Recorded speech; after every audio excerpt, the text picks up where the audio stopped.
নমস্কার বন্ধুরা, আজকে তৈরি করে দেখাবো ডিমের একদম ভিন্ন স্বাদের একটা রেসিপি। ডিম দিয়ে তো আমরা বিভিন্ন ধরনের রেসিপি তৈরি করি, তবে আজকের রেসিপিটা কিন্তু সেই সব রান্নার থেকে একদমই আলাদা। রান্না করার পদ্ধতিটাও বেশ অন্যরকম, আর খেতেও হয় এটা একদমই অন্যরকম। গরম গরম ভাতের সাথে খেতে দুর্দান্ত লাগে এই রেসিপিটা। তো রান্নাটা করার জন্য এখানে আমি নিয়েছি সাদা তেল।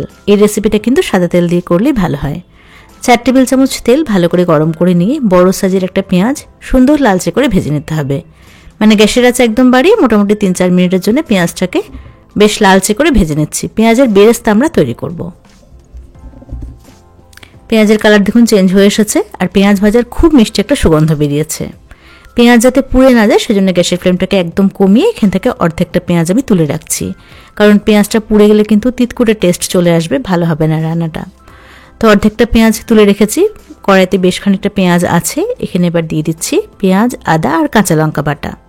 এই রেসিপিতে রসুন বাটার ব্যবহার হবে না। এখানে 1 ইঞ্চি আদা, 4টে কাঁচা লঙ্কা আর একটা মাঝারি সাইজের পেঁয়াজ বেটে নিয়েছিলাম। অল্প জল দিয়ে মশলাটাকে খুব ভালো করে কষিয়ে নিতে হবে, যাতে করে পেঁয়াজ বাটার যে কাঁচা একটা গন্ধ থাকে সেই গন্ধটা একদম চলে যায়। তো মশলাটাকে আমি মিডিয়াম আঁচে মোটামুটি 4-5 মিনিট সময় নিয়ে খুব ভালো করে কষিয়ে নিয়েছি। দেখতেই পাচ্ছেন তেল কিন্তু ছাড়তে শুরু করেছে, আর মশলার কালারটা একদম চেঞ্জ হয়ে এসেছে। এবার দিয়ে দিচ্ছি 2টো তেজপাতা, বেশ খানিকটা গোটা গরম মশলা, মানে ছোটো এলাচ, লবঙ্গ, দারচিনি আর তার সাথে কয়েকটা কালো গোলমরিচ। গোটা গরম মশলাটাকে পেঁয়াজ বাটার সাথে আরও মিনিট 2 সময় নিয়ে ভালো করে আমি কষিয়ে নিয়েছি। সব কিছু খুব ভালো করে কষিয়ে নিয়েছি। এবার গ্যাসের আঁচ একদম কমিয়ে দিয়ে দিচ্ছি 3 টেবিল চামচ ফেটানো টক দই। টক দইটা যেন ফ্রেশ হয়, মানে বেশি টক যাতে না হয় সেদিকটা লক্ষ্য রাখতে হবে। আর টক দই রান্নার মধ্যে দেওয়ার সময় অবশ্যই গ্যাসের ফ্লেমটাকে একদম কমিয়ে রাখবেন, নাহলে কিন্তু টক দইটা ফেটে যেতে পারে। তো টক দইটাকে দিয়ে পেঁয়াজ বাটার সাথে ভালো করে মিশিয়ে নিয়েছি। এবার টক দইয়ের যে বাটিতে ছিল সেই বাটিটা ধুয়ে দিয়ে দিচ্ছি সামান্য পরিমাণে একটুখানি জল। সব কিছুকে ভালো করে একসাথে মিশিয়ে নিয়েছি। এবার দিয়ে দেবো কালারের জন্য খুব সামান্য পরিমাণে কাশ্মীরি রেড চিলি পাউডার, একটুখানি হলুদ, একটুখানি ধনে গুঁড়ো আর সামান্য পরিমাণে জিরে গুঁড়ো। এই রেসিপিতে পেঁয়াজের পরিমাণটা একটু বেশি লাগবে, আর বাদবাকি সমস্ত মশলার ব্যবহার কিন্তু একদমই অল্প হবে। তো এবার সব কিছুকে আরও একবার ভালো করে কষিয়ে নিয়েছি। মশলাটা খুব ভালো করে কষাতে হবে, নাহলে মশলার কাঁচা গন্ধ থেকে যাবে, ভালো হবে না খেতে। মশলাটা এখানে আমি খুবই ভালো করে কষিয়ে নিয়েছি। দেখতেই পাচ্ছেন তেলটা কিন্তু ছাড়তে শুরু করেছে, আর মশলার কালারটা কত সুন্দর চলে এসেছে। এবার দিয়ে দিচ্ছি 2 কাপ গরম জল। জলটা অবশ্যই গরম করে নিয়ে তারপরে দেবেন। জলটাকে ভালো করে মিশিয়ে নেব। তারপরে এখানে আমরা দিয়ে দেব স্বাদ অনুযায়ী নুন দিয়ে দিলাম স্বাদ অনুযায়ী, আর সামান্য পরিমাণে একটুখানি চিনি দিচ্ছি টেস্টটাকে ব্যালেন্স করার জন্য।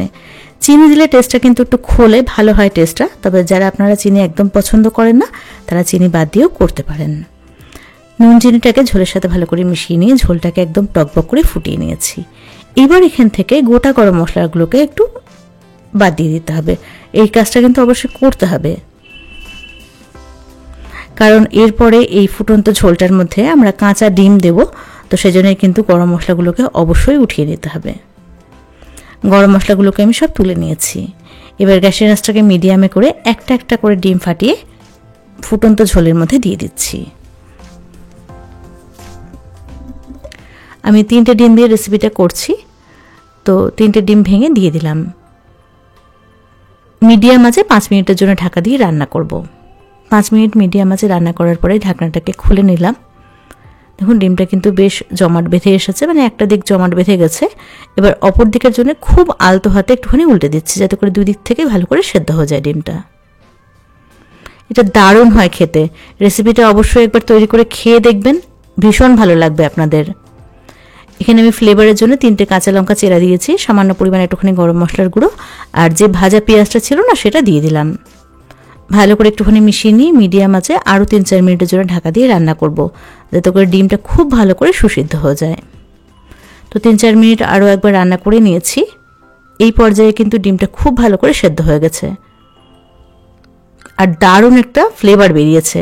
গরম ভাতের সাথে এটা খেতে জাস্ট অসাধারণ লাগে, একদমই অন্যরকম টেস্ট হয়। আমরা সাধারণত যেরকমভাবে পেঁয়াজ, আদা, রসুন কষিয়ে রান্না করি না, তার থেকে কিন্তু এই টেস্টটা একদম অন্যরকম হয়, এই রান্নার টেস্টটা।